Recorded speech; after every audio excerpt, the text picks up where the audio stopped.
దేవి నామానికి మహిమ కలుగును కాక. ప్రియమైన ఆత్మీయ సహోదరి సహోదరులకు నా హృదయపూర్వక వందనాలు. అందరు ఎలా ఉన్నారు? బాగున్నారండి. దేవుడిచ్చిన సమయంలో మరి మీతో కొన్ని మాటలు పంచుకోవాలని ఆశపడుచున్నాను. చిన్న ప్రార్థన చేసుకుని దేవుని వాక్యానికి వెళ్దాం. మహాపరిశుద్ధుడు, ప్రేమగల తండ్రి, సకలాశ్వర కారణభూతుడు, పరిశుద్ధుడు, జీవాధిపతిని దేవ, దయగల తండ్రి, నీకు వందములు నాయన. మమ్మలను ప్రేమించి ఆదరించి సంరక్షిస్తున్న తండ్రి, నీకు వందనములు. నువ్వు ఇచ్చిన సమయాన్ని ప్రభా, ఈ యొక్క మాటలు ప్రభా, మేమునైనా వినడానికును గొప్ప సమయాన్ని అవకాశం ఇచ్చిన విధానం బట్టి నీకు వందనములు. ఇంకెంతమందికి ఈ వాక్యం వినే సమయం లేదు తండ్రి ప్రభా, మీరు ఈ వాక్యం వినగల మనసును ప్రతి బిడ్డకు దయచేయండి. చక్కటి అవకాశం దయచేయమని ప్రార్థన చేస్తున్నాం. వారికి అవసరతలు, వారికి ఇబ్బందులు, వారు చేస్తున్న పని పట్ల మీతో నడిపించమని ప్రార్థన చేస్తున్నాం. అయ్యా నీకు వందనములు. కుటుంబంలోని ప్రతి అవసరం తెచ్చండి, నీ కృపను బలపరచండి. ఈ సమయంలో ప్రభా, మరి ఈ వాక్యం వింటున్న బిడ్డలు బట్టి మీరు జ్ఞాపకం చేసుకొని విన్న వాక్యాన్ని హృదయంలో భద్రపరుచుకుని మరి వాక్యానుసారమైన జీవితాన్ని బిడ్డకు అనుగ్రహించి నీ కృప ద్వారా ప్రతి బిడ్డను బలపరచమని మా ప్రియ రక్షకుడైన యేసుక్రీస్తు నామములో ప్రార్థిస్తున్నాము తండ్రి, ఆమేన్. ప్రియ దేవుని బిడ్డలారా, ప్రియ దేవుని సంగమా, యొక్క సమయాన్ని సందర్భాన్ని మనం జ్ఞాపకం చేసుకున్నట్లయితే కనుక చక్కటి విషయాలు బైబిల్ గ్రంథంలో మనకి సెలవిస్తూ ఉంది. ఈరోజు ఒక అంశాన్ని మీకు తెలియపరుస్తూ ఉన్నాం. ఏమిటి అంశము అంటే కనుక, అంశము పేరు చెడు స్నేహము. ఏంటండి? చెడు స్నేహము. ఎందుకంటే ఎంతోమంది ఈ చెడు స్నేహాలకి మనము లోబడినట్లుగా కనిపిస్తూ ఉన్నాం. అందుకే మనము చెడు సంభాషణ కానీ ఈ చెడు స్నేహానికి మనము వెళ్ళకూడదని దేవుని వాక్యము హెచ్చరిస్తుంది. ఈరోజు మనము చాలా జాగ్రత్తగా గమనించాలి ప్రియ దేవుని బిడ్డలారా. 2 కొరింథీయులు 6వ అధ్యాయము 14వ వచనం కాంచి మనం చూసినట్లయితే కనుక బైబిల్ గ్రంథంలో చాలా చక్కటి విషయాలు మనకు తెలియపరుస్తూ ఉన్నాడు. ఏమిటి ఆ విషయాన్ని చూస్తే వాక్య భాగాన్ని చదువుకుందాం. మీరు అవిశ్వాసులతో జోడుగా ఉండకుడి, నీతికి దుర్నీతితో ఏమి సాంగత్యము, వెలుగునకు చీకటితో ఏమి సొత్తు, క్రీస్తునకు పిలియాగతోనూ ఏమి సంబంధము, అవిశ్వాసముతో విశ్వాసకి పాలెక్కడిది, దేవుని ఆలయమునకు విగ్రహముతో ఏమి పొందక మనము జీవముగల దేవుని ఆలయమే ఉన్నాము. దేవునికి స్తోత్రం. ఈ వాక్య భాగాన్ని మనం చూస్తే కనుక మనము ఎలా ఉన్నామండి? చాలా మంది ఏం చెప్తారు? జీవముగల దేవుని ఆలయమే ఉన్నాం. మనము ఉదాహరణకి ఈ జీవముగల అంటే దేవుని ఆలయమే ఉన్నామంటే ఇప్పుడు మనం ఏం మాట్లాడుతూ ఉన్నాం కనుక ఇది ఒక చర్చి, ఈ చర్చిలో ఉన్నాం కాబట్టి ఇది ఆలయం అనుకుంటాం. కాదు ప్రియ దేవుని బిడ్డలారా, ఇక్కడ ఒక మాట మనం చాలా జాగ్రత్తగా గమనించాలి. మనము జీవముగల దేవుని ఆలయమే ఉన్నామంటే కనుక మనమే ఆలయముగా ఉన్నాం ప్రియ దేవుని బిడ్డలారా. అందుకే ఇది మనము కోసం మనకి రాయబడుతున్న మాటలు. ఈరోజు నువ్వు గుర్తించాలి, ఆ సందర్భాన్ని జ్ఞాపకం చేసుకోవాలి ప్రియ దేవుని బిడ్డలారా. మనం ఎవరండి? జీవముగల దేవుని ఆలయమే ఉన్నాం. ఎంత చక్కగా పోల్చాడు. మరి మీరు అవిశ్వాసంతో జోడిగా ఉండకూడదు అని సెలవిస్తుంది. అంటే చెడు స్నేహము, దుష్టుల స్నేహము అండి, ఇలాంటి కొన్ని సందర్భంలో మనకు కలిగి ఉంటాయి. అందుకే వాటిని జోలికి పోకుండా, మరి నీతికి దుర్నీతికి ఏం సంగతి చెప్పండి? నీతిగా ఉన్నవాడికి దుర్నీతి చేసేవాడికి వాళ్ళకి ఏంటి సాంగత్యము? ప్రియ దేవుని బిడ్డలారా, ఈరోజు మనం గమనించాలి, దేవుని వాక్యం చలవిస్తుంది కదండి. ఈ వాక్య భాగాన్ని మనం చాలా జాగ్రత్త గుర్తించినప్పుడు పరిశుద్ధ జీవితముకు ఒక పిలుపు వచ్చినప్పుడు ఏంటండి, మనము కూడా ఏం చేయాలండి, ఆనాడు క్రీస్తులకు బిలియాలతో ఏమి సంబంధం చెప్పండి. అసలు అవిశ్వాసంతో విశ్వాసకి పాలు ఎక్కడ ఉంది ఈరోజు గమనించాలి. అలాగే కొన్ని సందర్భాల్లో మనం జ్ఞాపకం చేసుకున్నట్లయితే కనుక ఇలాంటి మాటలు మనకు తెలియపరుస్తూ ఉంది బైబిల్ గ్రంథం. అపోస్తలుడైన పౌలు మరి ఆయన మాటలు కూడా పౌలు గారు తెలియపరుస్తూ ఉన్నాడు. ప్రియ దేవుని బిడ్డలారా, కొన్నిసార్లు మనం జ్ఞాపకం చేసుకుంటే కనుక విగ్రహంతో మనకి ఏం పొందకపోదుము, వాళ్ళకి మనకి ఏం పొందు చెప్పండి. ఈరోజు గమనించాలి, దేవుని వాక్యం అంటుంది మనమైతే జీవముగల దేవుని ఆలయం అన్నాం కాబట్టి ఆ జీవముగల దేవుని మనము ఆరాధిస్తూ ఉన్నాం. ఎందుకంటే ఆలయం అనగా పరిశుద్ధాత్ముడు, దైవ ప్రసన్నత, దేవుని యొక్క జనులు, దుష్టుల స్నేహము నుండి వేరొకటి మన ప్రియ దేవుని బిడ్డలారా. ఎక్కడి నుంచి అండి? దుష్టుల స్నేహము నుండి మనం వేరవ్వాలి. ఎప్పుడైతే మనం వేరవుతామో ఏంటి, ఈరోజు ఇటువంటి సాంగత్యాన్ని ఎప్పుడైతే మనం విడిచిపెడతామో, అవిశ్వాసంతోనూ మరి ఎందుకు మనము వారితో స్నేహం చేస్తున్నాం అంటే కనుక దుష్టుల స్నేహం నుండి ఎందుకు మనము ఏరవట్లేదు గమనించాలి. ప్రియ దేవుని బిడ్డలారా, అప్పుడు కాలంలో మనము కూడా చూస్తున్నప్పుడు అపోస్తలుడైన పౌలు కూడా యేసుక్రీస్తు వారు తెలియకనే ఎన్నో సందర్భాలు గుర్తు చేస్తూ ఉంది. మరి యేసుక్రీస్తు వారు తెలియకుండానే, యేసుప్రభు ఎవరో ఆయన తెలియకుండానే అనేకమైన దాడులు, అనేక విరోధములు చేసిన వ్యక్తిగా మనం చూస్తూ ఉంటాం. ఎప్పుడైతే నిజమైన యేసుప్రభుని, ఆయన రక్షకుడని ఎప్పుడైతే నమ్మాడో ఆయన సేవ పరిచర్య ఎంత అభివృద్ధి పొందింది. అప్పుడు దుష్టు స్నేహంతో కలిగి ఉన్నాడు, ఇప్పుడైతే కనుక దేవుని స్నేహంతో కలిగి ఉన్నాడు. ప్రియ దేవుని బిడ్డలారా, ఈరోజు మనం గమనించాలి, ఈ దుష్టుల స్నేహము ఎలాగుంటుంది, ఈ చెడు స్నేహము ఎలాగుంటుంది అంటే కనుక మన జీవితాలన్నీ పాడు చేస్తూ ఉంటుంది. మనం ఎప్పుడైతే అవిశ్వాసంతో జోడిగా ఉండకుండా అసలు నీతికి దుర్నీతికి ఏ సాంగత్యం కలిగి చెప్పండి, రెండింటికి సంబంధం ఉంది అసలు. అదే వ్యక్తి రోజు మనం జ్ఞాపకం చేసుకునే కనుక ఈ దుర్నీతము కలిగిన వ్యక్తి నీతిగా తీర్చబడ్డాడు అండి. దేవునికి వ్యతిరేకమైన వ్యక్తి ఈరోజు దేవుని ఆరాధిస్తూ ఉన్నాడు. ఈరోజు అనేకులుగా అపోస్తలుడైన పౌలు కొన్ని సంఘాలు కూడా చక్కటి విషయాలు తెలియపరుస్తూ ఉన్నాడు. మనం జ్ఞాపకం చేసుకోవాలి, ఎలాంటి వ్యక్తి ఏ రీతిగా మారాడు. ప్రియమైన దేవుని బిడ్డలారా, ఈరోజు మన జీవితాన్ని కూడా ఇటువంటి చెడు స్నేహం ఉందేమో, దుష్టుల ఆలోచన ఉందేమో, దుష్టత్వం కలిగి ఉన్నామో, మనము కూడా వాటిని విడిచిపెట్టి ఎలా ఉండాలండి, ఎలా ఉండాలి చెప్పండి. ఎన్ని విడిచిపెట్టి మన పరిశుద్ధులముగా ఉండాలి. దేవుని యొక్క పిలుపు అందుబాటులో ఉండాలి. జీవముగల దేవుని ఆలయమే మనం ఉండాలి. దేవుడు మనకు అదే పిలుస్తున్నాడు, మీరు జీవముగల దేవుని ఆలయమే ఉన్నారు, మీరే ఆలయము. జీవముగల దేవుని యొక్క పేరు ఈరోజు మనకు సంబోధించబడుతుంది. ప్రియమైన దేవుని బిడ్డలారా, ఈరోజు నువ్వు గమనించాలి, ఎన్ని సందర్భంలోనూ నువ్వు గుర్తు చేసుకోవట్లేదు. ప్రియ దేవుని బిడ్డలారా, అవిశ్వాసం విశ్వాసానికి ఎక్కడ చెప్పండి, ఇద్దరికి పొంతులు ఉంటాయా? కానీ ఇక్కడ మనం జ్ఞాపకం చేసుకోవాలి, ఒక్కరితో నీకు అవసరం లేదు.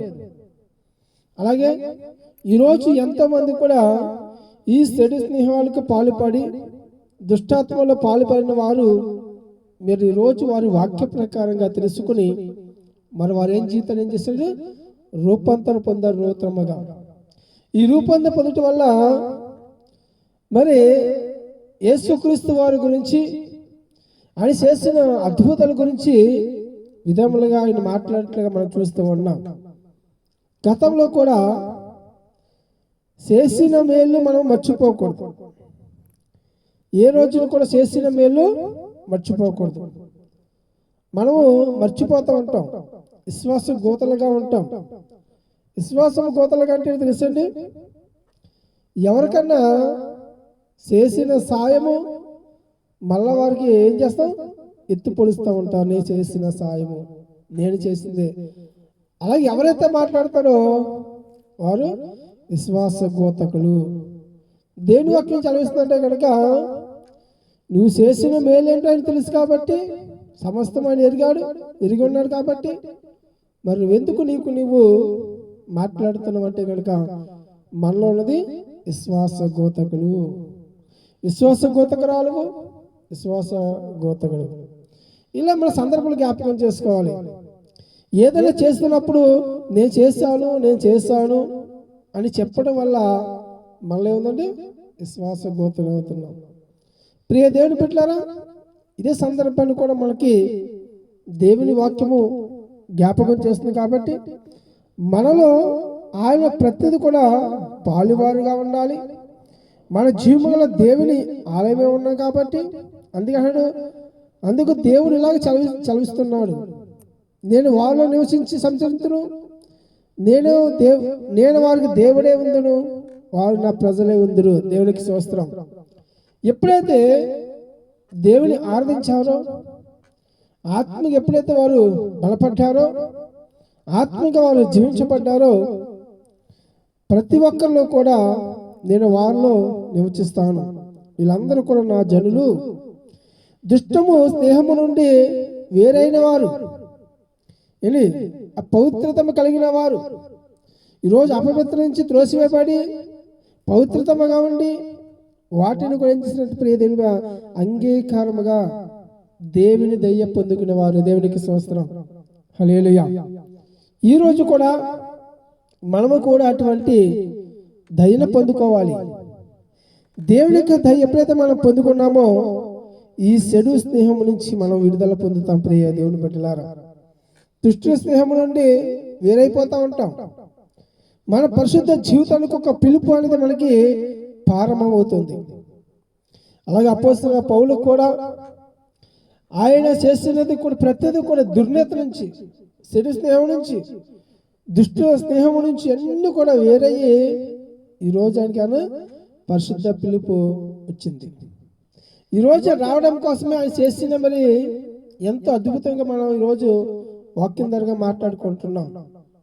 ప్రియమైన దేవుని బిడ్డలారా, ఈరోజు దేవుని యొక్క మాటలు, దేవుని యొక్క వాక్యాన్ని దాన్ని విని మనం గ్రహించాలి. ఎప్పుడైతే మనం గ్రహించుకుంటామో ప్రియ దేవుని బిడ్డలారా, విగ్రహారాధన నిషేధించబడినది అని దేవుని వాక్యం చదివిస్తూ ఉంది.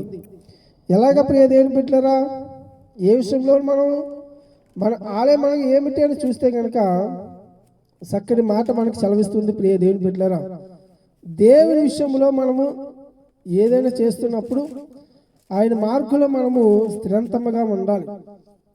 ఇప్పుడు అని మనం గుర్తు చేసుకున్నట్లయితే కనుక ఆయన అంటున్నాడు చూడండి, ఎఫెసీయులు 2వ అధ్యాయము 21ని మనం చూసినట్లయితే కనుక, ప్రతి కట్టడమును ఆయనలో చక్కగా అమర్చబడి ప్రభునందు పరిశుద్ధమైన దేవాలయ మగుటకును వృద్ధి పొందుతున్నది. ఇక్కడ ఏమిటంటే ప్రియ దేవుని బిడ్డలారా, ఆయన కూడా మాట్లాడుతూ చూడండి 22వ నిమిషంలో కూడా, ఆయనలో వారు కూడా ఆత్మ మూలముగా దేవునికి నివాస స్థలమై ఉండుటకును కట్టబడుచున్నారు. దేవునికి మహిమ కలుగును గాక.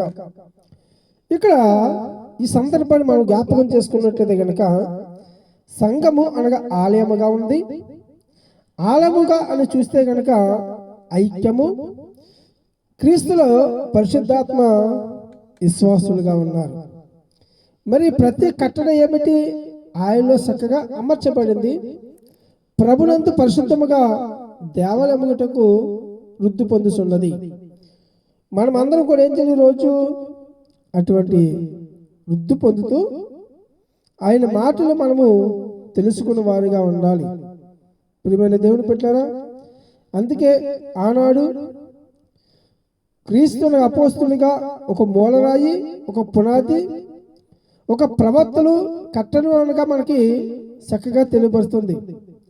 దేవుని వాక్యమందు సమాజముగాను మనం ఏ రీతిగా జీవించగలుగుతామో ఆలయం యొక్క స్వరూపము ఏంటి, ఆలయం యొక్క స్వరూపం అనగా నిత్యము మన ముందుంది. అందుకే ఎఫెసీయులో మనకి చక్కగా రాయబడుతుంది. మనం గ్రహించుకుని ఇందులో మనము పాలు పొంది వీటి నిమిత్తము కూడా మనం ఏం చేయాలి, నిత్యము నిలిచి ఉండేవారుగా ఉండాలి. ఇప్పుడండి నిత్యము, ఎప్పుడైతే మనం నిత్యము నిలిచి ఉంటామో ప్రియ దేవుని బిడ్డలారా, ఆయన మార్గంలో మనం స్థిరంతముగానే నిలిచి ఉంటాం. అందుకే మన ప్రతి విషయంలోనూ కూడా ఆయన ఒక కట్టబడి గురించి మనకి అనేక సందర్భాలు రాయబడుతూ ఉన్నాయి. ఈరోజు మనము ఐక్యం ఎలా ఉండాలి, క్రీస్తులు ఎలా కలిగి ఉండాలి, పరిశుద్ధాత్మ విశ్వాసంతో ఎలా మనం కూడబడాలి అంటే కనుక దేవుని వాక్యం అంటుంది. ఆయనలో కూడా ఆత్మ మూలముగా దేవునికి నివాస స్థలం ఉంటకు ఆయనము ఏం చేశాడు, కట్టబడుచున్నారు. ఈరోజు మనము అంటుకట్టలుగా దేవుడి సందులో కట్టబడాలి. ఎలా కట్టబడాలంటే కనుక ఒక సంఘము ఆలయముగా మనకి ఎలాగైతే నిర్మించబడిందో ప్రతి కట్ట నుండి ఆయనలో చక్కగా మనము అమర్చబడాలి. ప్రభునందు ప్రియ దేవుని బిడ్డలారా, ఈరోజు మనం పరిశుద్ధముగా ఉండాలంటే మన ప్రతి దినమును వృద్ధి పొందుతూ ఉండాలి. అంటే మన జీవితం అభివృద్ధి పొందుతూ ఉండాలి. మన ప్రతి కార్యమును దేవుడు నెరవేర్చాడు కాబట్టి ఆయనలో ఐక్యతలో మనము క్రీస్తులో విశ్వాసముగా జీవించాలి. ప్రియ దేవుని బిడ్డలారా, అందుకే ఈ లోకంలో ఈ చెడు స్నేహాన్ని గురించి, దుష్టుల మరి స్నేహము గురించి మనం చూస్తే కనుక వీటి నుంచి మొదట మనం ఏమంటే ఏరవ్వాలి అంటే అక్కడి నుంచి విడిచిపెట్టి మనం ఎలా ఉండాలంటే పరిశుద్ధముగా ఉండాలి. ప్రియ దేవుని బిడ్డలారా, ప్రియ దేవుని సంగమా, ఈరోజు మనం ఒక మాటను గుర్తు చేసుకోవాలి. ఆ మాటలో ఉన్నది ఐక్యతను మనం జ్ఞాపకం చేసుకోవాలి.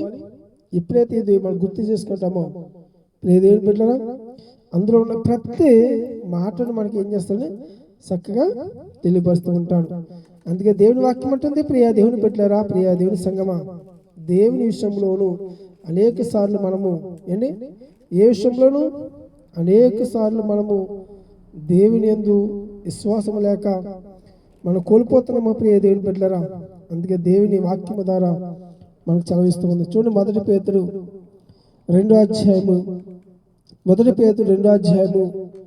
5వ వచనంలో ఇలా మనకు రాయబడుతుంది, యేసుక్రీస్తు ద్వారా దేవునికి అనుకూలమగు ఆత్మ సంబంధమైనది బలు అర్పించుటకును పరిశుద్ధ యాజకులుగా ఉన్నట్లును మీరును సజీవమైన రాళ్ల వలె ఉండి ఆత్మ సంబంధమైన మందిరముగా కట్టబడుచున్నారు.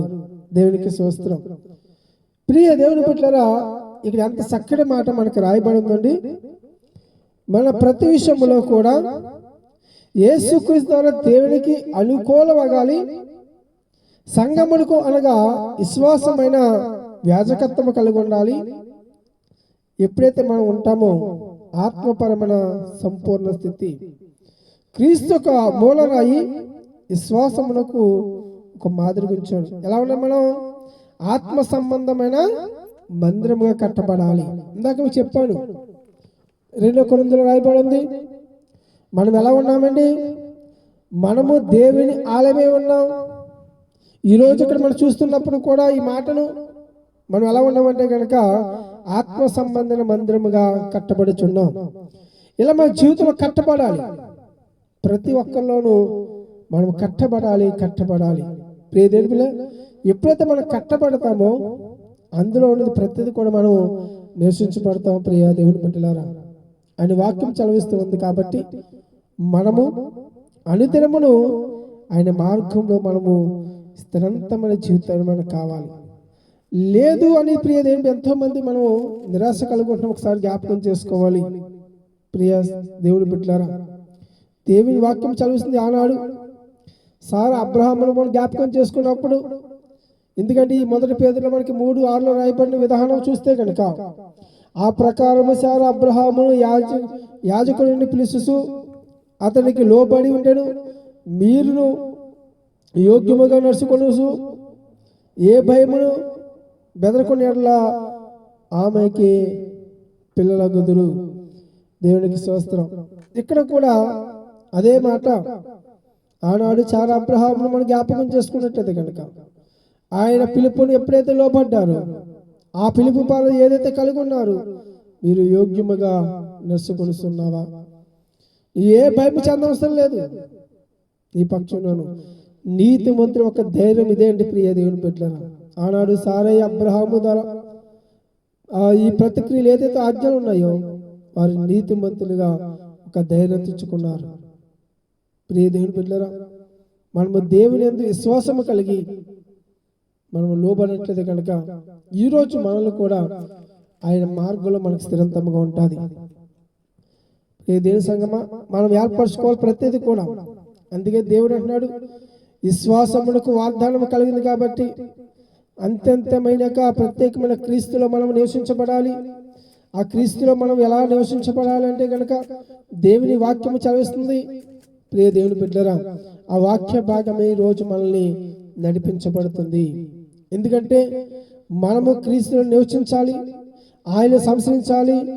దేవుడే ఆయన మన తోడుగా ఉంటాడు, వారు నా ప్రజలుగా ఉంటే దేవుని వాక్యం చదివిస్తుంది. కాబట్టి మనము కూడా ఈ చెడు స్నేహం నుంచి విడుదల పొందాం, దుష్ట స్నేహం నుంచి విడుదల పొందుదాం, పరిశుద్ధ జీవితాన్ని ఆ పిలుపుకి లోపడదాం. ప్రియ దేవుని బిడ్డలారా, ఎప్పుడైతే మనం ఈ మాటకు లోబడి ఉన్నామో ఆ మాట ద్వారా అనేక సందర్భాలు మనం కలిగి మనం జీవించగలుగుతున్నాం. ప్రియ దేవుని బిడ్డలారా, ఈరోజు ఎంతమంది దేవుని యొక్క మాటలు మనం కోల్పోతున్నాం, మనం గ్రహించలేకపోతున్నాం. ప్రియ దేవుని బిడ్డలారా, కానీ మన అనుదినమును కూడా మనం ఏం చేస్తున్నది అనేక సార్లు మనం ఆలముగా ఉన్నామని దేవుని వాక్యము సెలవిస్తూ ఉంది. మనం అటువంటి ప్రేమలోను ఆత్మీయత మనం కలుగుండి నడుచుకోవాలి.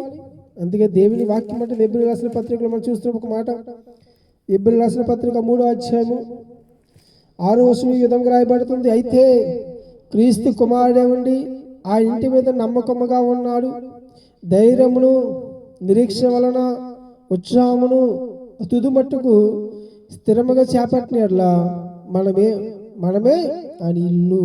దేవునికి స్తోత్రం. ఎవరండి? మనమే అని ఇల్లు అంటాం. ఆయన పరిశుద్ధముగా ఉండాలని. అంతేకాదు దేవుడు అన్నది దైవ కుమారుడిగా ఒక ఆలయముగా మనం వచ్చున్నాడు. ఈరోజు మంచిని మనం గైకొని ఒక సూచనగా మన జీవిత స్థిరంతంగా ఉండాలి, నమ్మకముగా ఉండాలి. శ్రమలు మనం అనుభవించాం కాబట్టి శ్రమలు ఏదైతే ఉందో క్రీస్తు కుమారుడిగా అయితే అన్నాడు, క్రీస్తు కుమారుడే ఉండి ఆయన ఇంటి మీద నమ్మకముగా ఉన్నాడు, ధైర్యం ఉండండి. ప్రియమైన దేవుని బిడ్డలారా, అటువంటి ధైర్యాన్ని కోల్పోకుండా దేవుని వాక్యములను దేవుని మాటలు మనం జీవించి ఆత్మీయంగా బలపడాలి. అందుకని పరిశుద్ధాత్మ చెప్తున్న మాటలు ఈరోజు పరిశుద్ధాత్మ పొందిన వారు తగిన కాలంలో ఏదైతే దేవుని యొక్క పిలుపు మన మధ్యకు వచ్చిందో ఆ పిలుపు లోబడి వాగ్దానం పూర్వకంగా దేవుడు ఏది చెప్పాడో వాటికి మనం లోబడి జీవించాలని ప్రభు పేట మనం చేస్తున్నాను. ప్రియమైన దేవుని బిడ్డలారా, దేవుని వాక్యాన్ని విని ఆయన వాక్యంలో ప్రతి ఒక్కరూ బలపడి ఆత్మీయంగా నడవాలని ప్రభు పేట మనం చేస్తూ ఈ కొద్ది మాటలు దేవుడు దీవించును గాక. ఆమేన్. ప్రార్థన చేసుకుందాం. పరిశుద్ధుడు ప్రేమగల తండ్రి, సర్వోన్నతుడా సర్వశక్తి గల దేవా, నీకు వందనములు. కూడి వచ్చిన బిడ్డల బట్టి నీకు వందనములకు స్వస్థములనైనా ప్రతి ఒక్కరు మీరు జ్ఞాపకం చేసుకొని ఇంతవరకు మాతో మీరు మాట్లాడిన విధానం బట్టి నీకు వందనములు స్వస్థములనైనా నీ కృపధార ప్రతి బిడ్డ బలపరచండి. నీ ఆత్మను మమ్మల్ని వర్ధలు చేసిన విధానం బట్టి నీకే కృతార్థులు స్వస్థములు తండ్రి. ప్రభా, ఇంతవరకు నీ మాటలు పెట్టి నాయన ఈ మాట అంశము చెడు స్నేహం నుంచి విడుదల పొందమన్నావు, దుష్టుల స్నేహం నుంచి వేరగమన్నావు తండ్రి. అటువంటి మనసు మాకు దయచేసి నీ కృపధర్మను బలపరిచి నీ ఆత్మను మనం వర్ధలు చేసి నేను నీ మార్గం స్థిరంతంగా చేయడానికి నీ కృప చూపించండి. నీ మార్గ స్థిరపరచండి. మరి ముఖ్యంగా నీవు ఇంతవరకు నీ వాక్యం ఉన్న బిడ్డలు బట్టి నాయన వారిని కుటుంబాన్ని జ్ఞాపకం చేసుకొని అవి ఉన్న మాటలు ప్రభా హృదయంలో భద్రపరుచుకొని నీ వాక్యసారమైన జీవితాన్ని ప్రభా మాలో నుంచి రోజు దుష్ట స్నేహము చెడు స్నేహము విడుదల పొంది ప్రభా ఆత్మ సంబంధమైన పిలుపునైనా పరిశుద్ధాత్మ పిలుపుకు లోబడి మేము నీతో సాంగత్యం చేయడానికి ప్రభా నీతో దృష్టికి ప్రభా ఏ సాంగత్యం కలిగి ఉందో మాలో ఏది ఉందో ప్రభా మేము దాన్ని సరి చేసుకుని నీ కృప ద్వారా బలపరిచి నీ ఆత్మలను అందరూ వర్ధన చేయమని నీ నామానికి మహిమ దేవునికరంగా మేలుకరంగా మనం నడిపించి గొప్ప సాక్షిగా ప్రతి బిడ్డ మీరు వాడుకోమని మా ప్రియ రక్షకుడైన యేసుక్రీస్తు నామములో ప్రార్థిస్తున్నాము తండ్రి. ఆమేన్. యేసు రక్తమే జయం, యేసు రక్తమే జయం. ప్రభు యేసు నామ సంపూర్ణ కలుగును గాక. ఆమేన్. మన తండ్రి అయిన దేవుని నుండి మన ప్రభు యేసుక్రీస్తు కృపయు పరిశుద్ధాంజల సవాసములు కూడా వచ్చిన బిడ్డలను వారి కుటుంబాలకి సదాకాలముతోడే నడిపించును గాక. ఆమేన్. ఆమేన్. ఆమేన్.